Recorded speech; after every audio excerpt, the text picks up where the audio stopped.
계속해서 이사야서 말씀을 함께 나누고 있습니다. 이사야서 강의 40번째 시간인데요. 주님은 참으로 위대하시다라는 그런 제목의 말씀 가지고 이사야 33장 1절부터 16절까지 말씀으로 하나님 말씀 전하도록 하겠습니다. 먼저 우리 1절부터 6절까지 합독하도록 하겠습니다. 약탈 한번 당하지 않고 남을 약탈하기만 한 자야, 너에게 재앙이 닥칠 것이다. 배반 한번 당하지 않고 남을 배반하기만 한 자야, 너에게 재앙이 닥칠 것이다.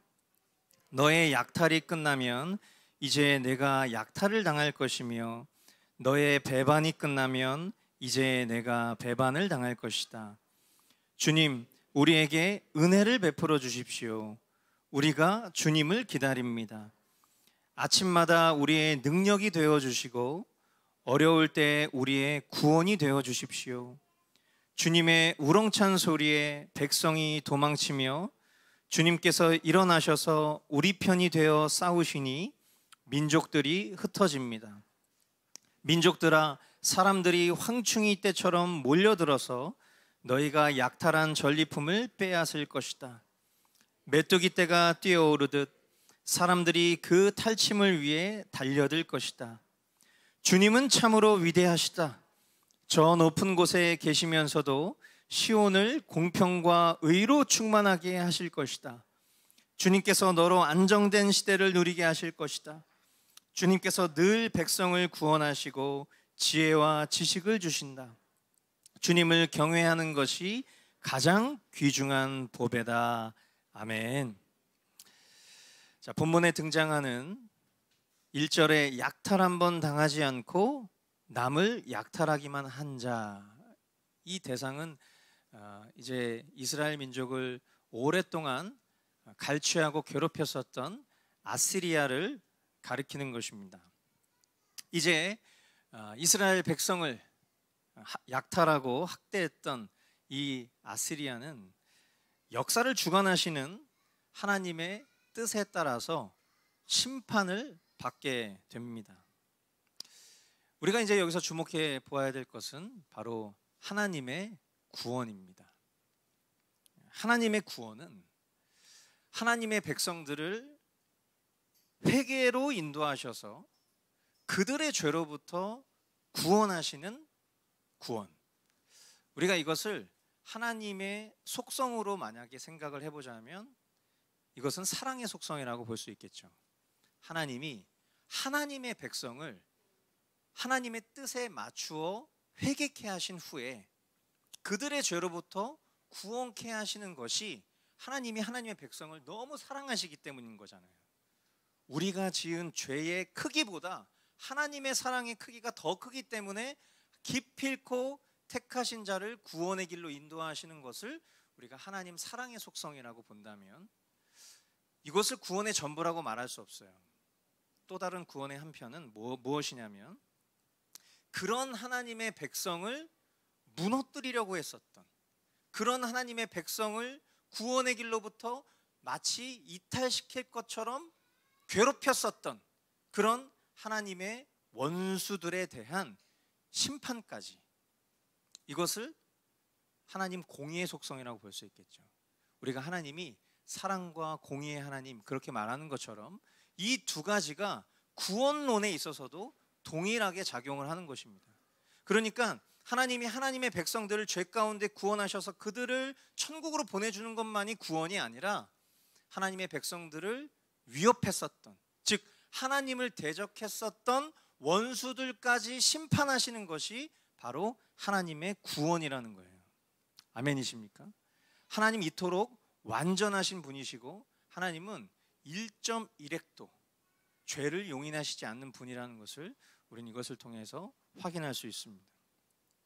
그러므로 우리가 지난 시간 보았던 이사야 32장의 본문이 하나님 사랑의 속성에 대한 주된 내용이었다면 이제 오늘 이 33장은 하나님 공의의 속성을 우리가 다시 한번 볼 수 있는 그런 내용인 것이죠.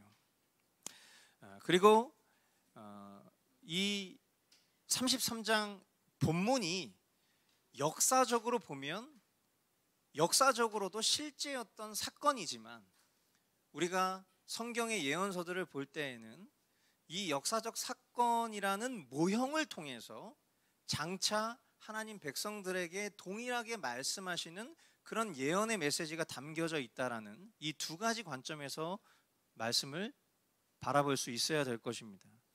그러니까 오늘 이 말씀을 통해서 우리는 이 아시리아에 대한 심판이 오늘 살아가는 저와 여러분에게는 최후 심판에 있을 때의 모형과 같다는 것을 알고 말씀을 보자는 것이죠. 당대에 외쳤던 선지자 이사야의 간구처럼 하나님만이 이스라엘에게 은혜를 베풀어 주실 유일한 구원자시고, 아멘, 인생에 대한 참된 소망과 능력, 그리고 환난의 때에 진정한 구원이 오직 하나님께만 있다, 그것을 가르쳐주는 본문이라는 것을 우리는 볼 수 있어야 되는 것이죠. 우리가 읽었었던 것처럼 5절에 오늘 말씀의 제목처럼 주님은 참으로 위대하시다, 한번 따라해 주시겠어요? 주님은 참으로 위대하시다. 아멘이십니까? 예, 정말 주님은 정말 참으로 위대하신 분이시죠. 이 믿음의 선포를 당대의 이스라엘 백성들이, 그리고 이사야 선지자의 입술을 통해서 고백되었었던 것처럼 저와 여러분도 진정으로 이 고백이 우리에게 아멘 되어질 수 있기를 바라는 것입니다. 그런데 여러분, 우리가 오늘 찬양으로도 고백했지만 정말 주님 위대하시잖아요. 그런데 한번 생각해 봅시다. 우리가 정말 주님이 위대하시다라는 것을 입술로는 고백하는데 정말 여러분 주님이 위대하시다라는 것을 전인격으로 우리의 믿음이 그것을 아멘할 수 있는지 한번 고민해 보았으면 좋겠어요. 여러분, 주님의 위대하심을 경험해 보신 적이 있습니까? 우리가 이론적으로 생각해 보면 그런 거예요. 내가 주님의 위대하심을 경험해 보지 않고 주님은 위대하시다라고 말한다면 그것은 어떻게 보면 입술의 고백을 뛰어넘지 못하겠죠. 그죠? 만약에 우리 중에 누군가가 굉장히 강력한 사람이 있어요. 막 엄청 막 힘이 세가지고 막 1톤짜리 트럭을 손으로 번쩍번쩍 들 수 있는 사람을 우리가 봤다고 치자고요. 우리 우정 형제가 키가 이제 190 정도 되는데 힘이 얼마나 센지 저는 잘 모르겠어요. 그런데 만약에 우정 형제가 이 앞에 있는 1톤짜리 트럭을 손으로 번쩍 드는 걸 우리가 본 거야.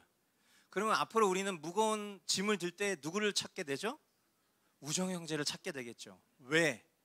우정 형제가 힘이 세다는 걸 봤으니까. 여러분 생각해 보세요. 우리가 주님이 위대하십니다 라고 했을 때 우리는 생각 없이 조건 반사적으로 아멘 했어요. 그것이 생각 없이 한 것이든 아니면 믿음으로 한 것이든 경험으로 한 것이든 간에 주님의 위대하심을 선포할 수 있으려면 당연히 우리는 주님의 위대하심을 경험해 봤어야 되는 거예요. 우리가 정말 주님은 참으로 위대하시다라는 이 믿음의 선포를 할 수 있으려면 말이죠, 그 위대하심을 경험해 봐야 된다는 거예요. 경험 없이 립싱크만 하면 그 립싱크 종교인으로밖에 살 수가 없는 거예요. 그럼 남은 것이 무엇이 있겠어요? 우리가 주님 앞에 간구해야 되는 거예요. 무엇을 간구해야 됩니까? 주님, 제게 안정된 시대를 누리게 해주십시오. 저를 구원하시고 지혜와 지식을 더하여 주십시오. 주님을 진정으로 날마다 경외하여 주님의 위대하심을 경험하며 살게 해주십시오. 여러분, 이 기도문이 우리에게 필요한 거예요. 아멘이십니까? 우리가 정말 주님의 위대하심을 간절히 바라고 소원하는 것이 우리의 진정한 소원이라면 주님은 우리 가운데 그 주님의 위대하심을 더욱 드러내 주실 것입니다. 아멘? 그러나 아무런 필요가 없어요. 주님의 위대하심이 필요하지 않아. 왜? 나를 더 신뢰하니까.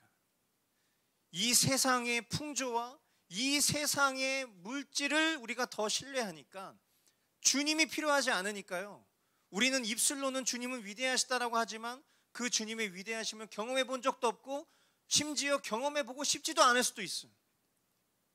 오늘 이 말씀을 통해서 그냥 너무나도 당연한 선포인 것 같은 주님은 참으로 위대하시다라는 이 말씀 앞에 우리가 주춤 서서 다시 한번 내가 정말 주님이 위대하신 걸 알고 고백하고 있는지를 기억하고, 만약에 내 삶 가운데 정말 주님이 위대하신다는 것을 뼈저리게 경험해 본 적이 없다면 우리는 주님께 마땅히 이 기도문을 구해야 되는 것입니다. 주님의 위대하심을 우리가 더욱 깊이 경험할 수 있기를, 참된 구원 되시는 하나님의 위대하심을 우리 삶 가운데 날마다 경험할 수 있기를 간절히 소망해야 하는 것입니다. 아멘. 이어지는 10절 말씀해 보니까요, 주님께서 말씀하신다. 이제는 내가 활동을 시작하겠다. 이제는 내가 일어나서 나의 권능이 얼마나 큰지를 나타내 보이겠다. 아멘. 하나님께서는 이제는 이렇게 말씀하시죠. 이제는. 우리가 보고 있는 이 세번역 성경에는 이제는이라는 번역이 2번 나오지만 일반적인 번역에는 3번 나옵니다. 이 이제는이라는 히브리어 아타라는 말을 3번이나 강조했을 때 우리가 잘 아는 것처럼 성경에서 3번 반복하면 이것은 매우 엄중하고 진지한 하나님의 어조라는 것을 우리는 알고 있죠. 이제는, 이 이제는이라는 단어 안에 담겨져 있는 뉘앙스가 뭐겠어요? 그것은 그토록 보류하셨던, 참고 기다려주셨던 하나님의 엄중한 심판을 이제 실시하겠다는 확고한 의지를 나타내시는 것입니다. 하나님께서 너희들 그렇게 하면 망한다. 너희들 그렇게 살다가 원수에게 잡혀먹는다. 너희들 그렇게 살다가 지옥에 땔감된다. 하나님께서 그렇게 말씀하셔도 하나님이 그 심판을 즉결 실시하지 않으셨을 때 성경에 등장하는 사람들의 반응을 보면 참 가관이에요.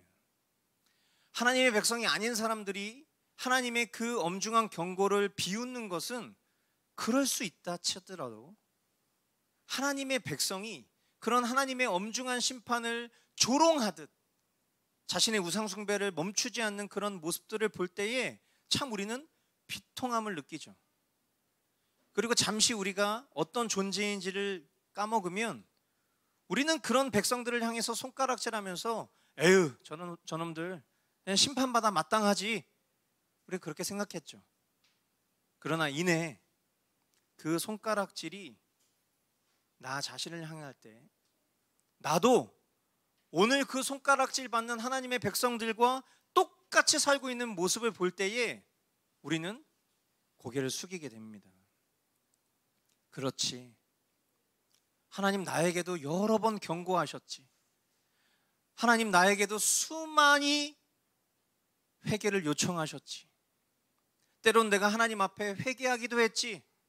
그러나 그것이 회개가 아니라 후회였음은 우리의 삶 가운데 내가 회개했던 그 죄목이 아직까지 남아있는 것을 목격한 그 순간 하나님 앞에 회개하지 않았던 그런 나의 모습을 보면서 우리는 그 누구도 손가락질할 자격이 없는 존재라는 것을 다시금 발견하게 되죠.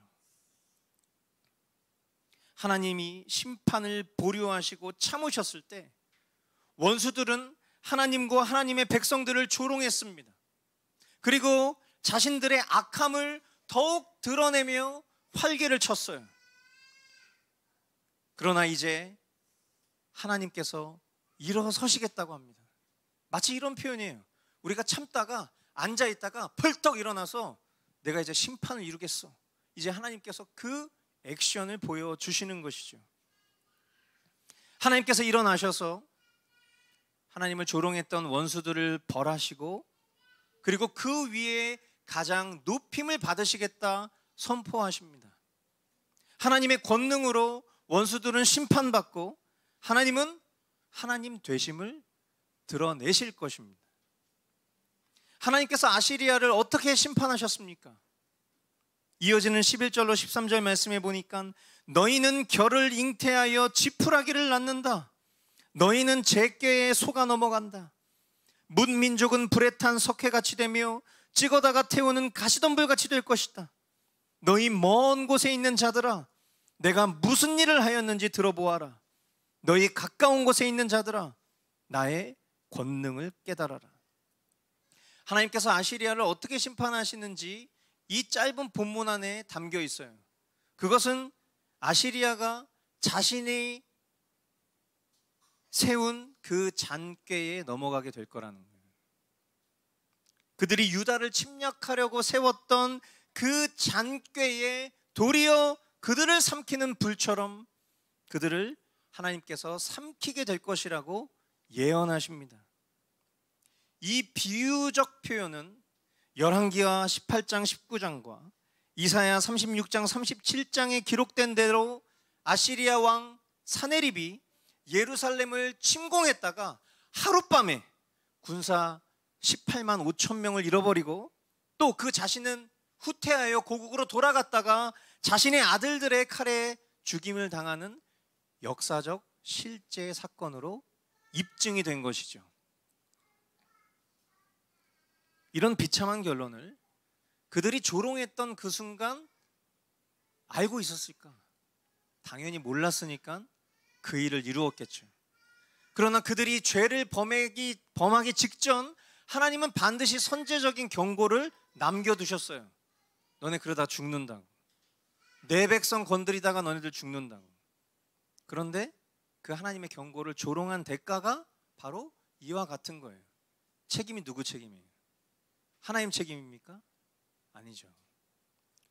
우리가 성경에 보면 하나님께서 이방 민족들을 벌하실 때에 어린 아이까지도 끝까지 진멸하시고 도륙하시는 장면들이 곳곳에 등장해요. 인간적인 목회와 인간적인 관점으로 성경을 바라보는 사람들은 그 장면에서 하나님한테 실망을 해요. 아니 어떻게 하나님이 어린 아이까지도 죽이실 수 있어? 아무리 그들이 하나님의 백성을 침략했다 할지라도 하나님께서 그것을 되갚는 그 과정 속에서 어린 아이까지도 죽이실 수 있어? 그게 무슨 사랑의 하나님이야? 우린 그렇게 얘기하죠. 여러분 한번 생각을 해보세요. 오늘 우리가 사랑과 공의에 대해서 서두에 이야기했습니다. 하나님의 사랑은 그 어린 아이를 죽이는 것을 가만히 두실 수 없는 분이 맞아요. 그러나 하나님의 공의는 하나님의 백성을 지키시고 보존하시며 하나님이 그들의 죄로부터 돌이키기를 수만 번 경고하셨어도 그들의 책임으로 하나님의 뜻을 어기고 불순종하여 행했던 그 행동을 하나님의 공의는 내버려 두실 수 없는 거예요. 그것은 우리에게도 마찬가지입니다. 이것을 만약에 죄로 본다면 우리의 삶 속에 하나님은 우리를 너무나 사랑하시지만 하나님은 죄를 사랑하시진 않아요. 죄가 우리의 삶 가운데 공존할 때 우리가 하나님의 말씀을 어기고 죄를 범할 때 그 죄책인 죄의 대가 지불은 우리는 반드시 치르게 되어 있어요. 그것은 하나님의 백성이든 하나님의 백성이 아니든 동일한 것입니다. 그러나 하나님의 백성과 하나님의 백성이 아닌 차이가 뭐예요? 참된 하나님의 백성은 끝끝내 하나님의 말씀 앞에 돌이킴을 선택해요. 하나님의 그 엄중한 경고를 듣습니다. 혹 하나님의 엄중한 경고를 무시하고 잘못하여 죄책을 짊어졌어도 다시는 그 죄 가운데 머물지 않고 주님께로 나아오는 것이 하나님 백성과 하나님 백성이 아닌 자의 차이점이에요. 심판은 여러분 꼭 기억하셔야 돼요. 심판을 받는 것은 하나님의 경고를 무시하고 믿지 않았던 이들의 책임이라는 것을 기억해야 해요. 우리가 흉악범죄자들이 범죄를 저질러도 아무런 형벌을 받지 않는다면 그 세상을 우리는 사랑의 세상이라고 얘기할 수 있겠습니까? 그건 사랑이 아니죠. 흉악범죄자들은 그 자신의 지은 죄에 대한 죄책을 받는 것이 공의인 것이고, 그것이 우리가 살아가는 세상을 안전하고 질서 있게 유지하는 방법이잖아요. 그리고 그가 그 모든 형량을 다 살고 자신의 죄를 내어쳤을 때 그것을 너그러이 봐줄 수 있는 것이 사랑이지, 죄를 짓는 것을 용인하는 것이 사랑이라고 우리를 속이는 사단의 속임수에 우린 넘어가면 안 됩니다. 뿐만 아니라 이 이방인들만 그런 것이 아니라, 이 아시리아만 그런 것이 아니라 유다 땅에도 아시리아처럼 하나님을 무시하고 경고를 귀담지 않았던 이들이 존재했어요. 하나님의 백성도 하나님의 경고를 귀담아 듣지 않았던 것이죠. 14절, 시온에서는 죄인들이 공포에 떨고 경건하지 않은 자들이 두려움에 사로잡힌다. 우리들 가운데 누가 사르는 불을 견디어내겠는가? 우리들 가운데 누가 꺼지지 않는 불덩이를 견디어내겠는가 하고 말한다. 시온의 죄인들, 이 사람들은 하나님의 불같은 심판을 목격하고 두려워 떨 것입니다. 그러나 이미 늦었죠. 후회할 때는 늦은 거예요. 여러분, 이 역사적 기록은 앞서 우리가 봐왔던 말씀들과 패턴이 똑같습니다. 그죠? 대단히 복잡한 교훈을 우리에게 남기지 않아요. 이 말씀, 이 1절부터 14절까지의 말씀은 한결같이 우리에게 동일한 결론을 내려주는데, 그 동일한 결론은 무엇이냐면 회개할 때 회개하는 사람이 지혜롭다는 거예요. 그렇죠? 뭔가 대단하게 복잡한 교훈이 안에 담겨져 있는 것이 아니에요. 이 역사적 실제의 사건들을 오늘 바라볼 때에 우리에게 하나님이 말씀하시는 관점은 하나예요. 하나님께서 우리에게 계속 돌이키라고 요구하시는 거예요. 누구에게? 하나님께로. 나중에 심판이 이루어진 후에 후회하는 것은 너무 미련한 거예요. 주님이 한 번, 두 번, 세 번도 아니에요. 우리에게 수십 번, 수백 번, 수천 번, 적어도 이 이사야 강의 40회 동안 매주 우리에게 이 전하는 사람이 이 레파토리가 답답할 만큼, 듣는 사람이 귀가 아플 만큼 우리에게 매주 말씀하시잖아요. 회개하라고, 하나님께로 돌이키라고. 돌이키라고 말씀할 때 돌이키는 것이 지혜롭다는 것을 오늘 똑같이 말씀하고 계세요. 그런데 아시리아뿐만 아니라 이스라엘 백성들이 어떻게 합니까? 듣질 않아요. 돌이키질 않아요. 그리고 오히려 바로 실시되지 않는 하나님의 엄중한 심판을 조롱하죠. 야, 하나님이 어딨어? 야, 하나님 있으면 오라고 그래. 내가 하나님 보면 믿어줄게. 이게 이방인들의 표현이라면 우리는 아유, 회개해야죠, 주님. 아유, 예, 압니다. 예, 압니다. 예.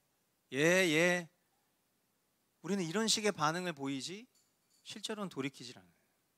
겉으로는 되게 그럴싸하죠. 우리의 종교심이, 종교적 외식이 회개하는 것처럼 내 생각과 마음도 속여요. 아, 나 말씀을 들었으니까, 나 회개하겠다라고 내 마음에 찔림을 받았으니까 마치 그것이 회개한 걸로 착각하는 거예요. 회개는 반드시 행동이 따르거든요. 내 삶이 변화해야 하는 것이거든요. 내 삶이 죄악된 길로 향했던 실제적 행동들로부터 하나님이 기뻐하시는 삶으로 완벽하게 컨버팅되는 이 실제가 있어야 되는 건데, 후회하고 느낀 것만으로 회개했다고 착각하는 거예요. 우리가 사는 지금 이 시대도 너무나 이 모습이 닮아져 있어요. 여러분, 이 세상의 타락의 대표적인 모습 중에 하나가 뭐냐면 차별금지법 같은 거예요. 여러분, 차별금지법 같은 이런 법을 제정하려고 하는 폐악한 모습이 하나님을 조롱하고 하나님의 창조 섭리를 무시하고 있어요. 기독교인들과 일부 선한 양심의 빛, 여러분 도르트 신조 공부할 때 배웠죠. 선한 양심의 빛. 우리는 이것을 보편적으로 양심이라고 표현하지만 하나님께서 하나님이 창조하신 세계를 보존하시는 방법으로 하나님의 백성이 아닌 이들에게도 일종의 선한 빛을 비추셔서 그들의 양심을 발휘하여 참된 진리를 추구하게끔 만드시는 것이 선한 양심의 빛이라고 배웠잖아요. 하나님의 백성이 아니더라도 기본적으로 창조주, 조물주의 선하신 뜻을 쫓아가게 되어 있다는 거예요. 기독교인들과 참된 신자인 기독교인들과 그리고 일부 선한 양심의 빛을 가지고 있는 사람들이 이런 차별금지법의 제정을 반대합니다. 그런데 도리어 그것을 인권이라고 여기는 사람의 프레임에 함몰되어서 진리가 무엇인지 분별할 힘이 없는 자칭 기독교인들이 그것을 반대해요. 오히려 그 차별금지법 제정에 앞장서요. 저는 진짜 의문이에요. 그런 사람들이 진짜 기독교인이라고 말할 수 있는지. 여러분, 차별금지법은 인권 문제가 아니에요. 하나님의 창조 섭리에 대한 얘기예요. 차별금지법 안에 많은 컨텐츠가 들어있어요. 맞아요. 그 안에는 인권을 다루고도 있어요. 진짜 소외받는 사람들에게 소외를 하면 안 되는 그들을 보호하는 법도 들어있어요. 그러나 그 안에 악법도 있어요. 뭡니까? 이제 동성애자들은 자신의 인권의 문제 앞에서 당당할 수 있는 거예요. 여러분, 제가 이 앞에서 설교할 때 이런 설교를 이제 차별금지법이 통과가 되잖아요. 그럼 제가 앞에서 이런 설교를 하면 이것은 그들의 인권을 무시하는 것이 돼서 저는 벌금형이나 구류형에 처하게 돼요. 아, 과언이라고요? 아니죠. 미국의 존 메가더 목사님이 설교하시다가 잡혀갔잖아요. 이건 더 이상 옛날 얘기가 아니라 이제 지금 우리가 살고 있는 이 시대 속의 얘기예요. 그러면 이 하나의 가치를 우리가 다른 여러 개의 안전한 가치와 바꿀 수 있습니까? 하나님께서 창조하신 그 섭리를 바꿀 수 있는 거예요? 우리가 이것에 관심을 갖고 있어야 돼요. 오히려 기독교인이라고 하는 사람들이 이 차별금지법 제정을 앞다투어서 통과시키려고 노력을 하고 있는 이 암담한 현실을 바라볼 때 너무 답답한 거예요. 예나 지금이나 하나님은 동일하십니다. 아멘. 예나 지금이나 하나님의 권위에 도전하는 인간들의 행태도 똑같아. 하나님의 순리를 바꾸어서 자신의 정욕을 추구하는 것으로 탈바꿈시킨 후에 그것이 하나님의 뜻인 것처럼 주장하는 사람들이 성경에 있잖아요. 그들이 하고 있는 것과 오늘의 모습이 똑같아요. 여러분, 그들이 그렇게 행동한 결과 어떤 일들이 있었죠? 하나님의 엄중한 진노만 있을 뿐이에요. 어쩌면 참 슬픈 일이지만 차별금지법은 제정이 될 것 같아요. 차별금지법이 제정이 되면 저는 이렇게 생각해요. 아, 이제 진짜 주님이 요 앞에 오셨다. 아, 심판의 목전에 도달했겠구나. 여러분, 그때는 뭐가 남냐면 책임이 남는 거예요. 책임. 우리의 책임. 나는 내 신앙과 믿음을 지키기 위해서 어디에 서 있었는가? 그때는 우리가 저 몰랐어요. 아, 저 그런 건지 몰랐어요. 여러분, 우리는 그때 핑계할 수 없어요. 하나님께서는 반드시 그 책임을 물으실 것입니다. 그래서 우리는 기도해야 돼요.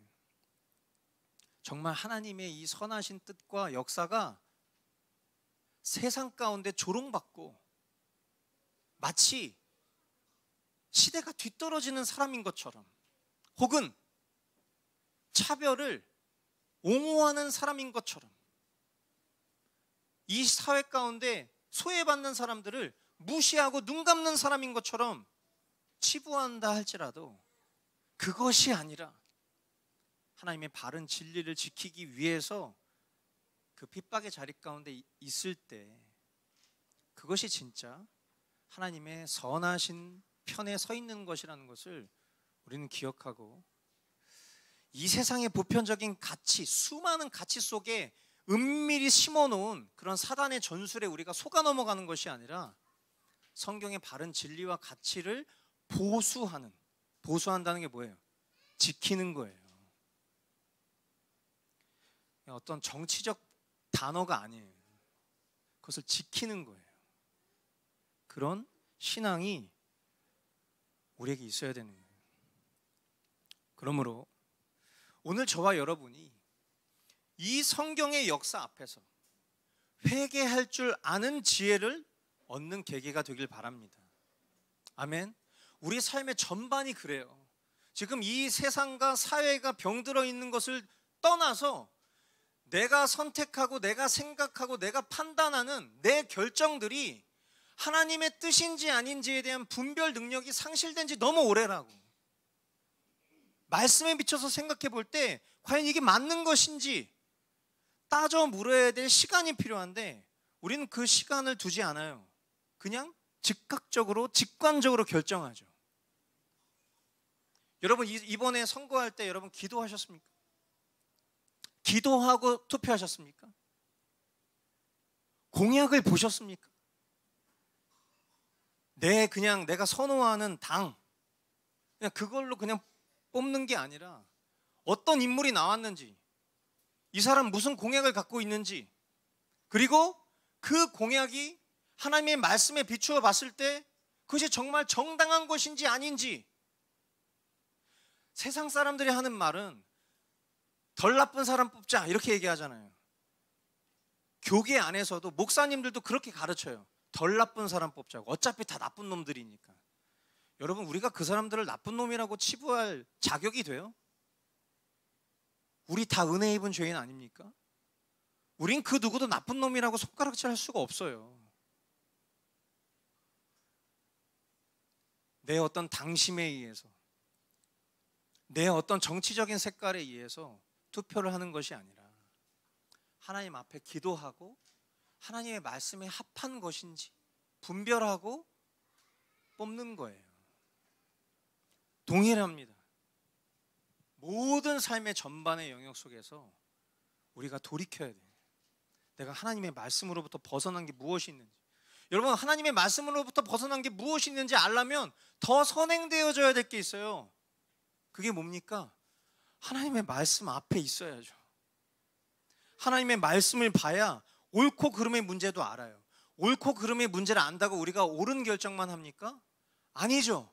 우리는 훨씬 더 많은 내 기호에 따른, 내 죄성에 따른 불순종을 더 많이 선택하며 살잖아요.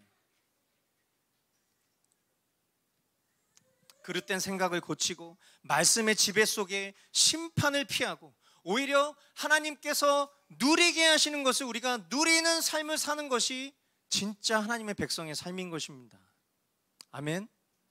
그냥 맨날 죄책감 더는 수준으로 사는 것이 아니라 주님이 누리게 하시는 그 은혜를 누리기까지 살아가는 것이 참된 성화의 삶인 것이고 진짜 하나님 백성의 삶이라는 것을 우리 모두 기억해야 돼요. 그리스도로 거듭나 참된 믿음을 통한 참된 행함으로 사는 사람은 반드시 그 삶에서 다음과 같은 열매로 그 구원을 입증합니다. 15절로 16절 말씀, 이것이 우리가 되기를 우리 간절히 사모하는 마음으로 함께 합독하겠습니다. 의롭게 사는 사람, 정직하게 말하는 사람, 권세를 부려 가난한 사람의 재산을 착취하는 일은 아예 생각하지도 않는 사람, 뇌물을 거절하는 사람, 살인자의 음모에 귀를 막는 사람, 악을 꾀하는 것을 보지 않으려고 눈을 감는 사람, 바로 이런 사람들이 안전한 곳에 산다. 돌로 쌓은 견고한 산성이 그의 은신처가 될 것이다. 먹거리가 끊어지지 않고 마실 물이 떨어지지 않는다. 아멘. 우리의 참된 안전이 되시는 예수 그리스도의 터에 견고히 서서 날마다 하나님께서 누리게 하시는 은혜로 힘입고 불의에 타협하지 않으며 회개로 이끄시는 하나님의 경고에 겸손히 회개할 줄 아는 지혜가 저와 여러분의 삶이 되기를 주님의 이름으로 축원드립니다. 아멘. 우리 이 시간 오늘 주님이 주신 말씀을 생각하면서 우리에게 오늘 보이는 말씀으로 은혜 베풀길 원하시는 성찬 앞에 함께 기도하기를 원합니다.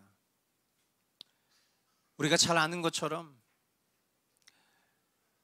주님은 이미 우리의 모든 죄책을 2000년 전 십자가 위에서 감당하시고 그리고 우리를 구원하셨습니다. 비록 인간의 시간 속에서 우리는 그 구원을 이루며 살아가는 존재들이죠. 그러나 믿음의 눈으로 바라볼 때 주님은 모든 것들을 이루셨습니다. 그래서 예수님께서 우리에게 주님의 찢기신 몸과 흘리신 보혈을 기억하고 기념하라 명하신 것은 우리의 허물과 죄를 떠올리기 위함만이 아니라 그 허물로부터 우리를 건지시고 구원하신 아버지의 사랑이 얼마나 큰지를 가르쳐 주려고 하시는 것이죠. 그래서 우리에게 허락된 이 보이는 말씀인 성찬 예식을 통해서 우리는 하나님의 사랑이 얼마나 큰지를 경험하고 감격하는 것입니다.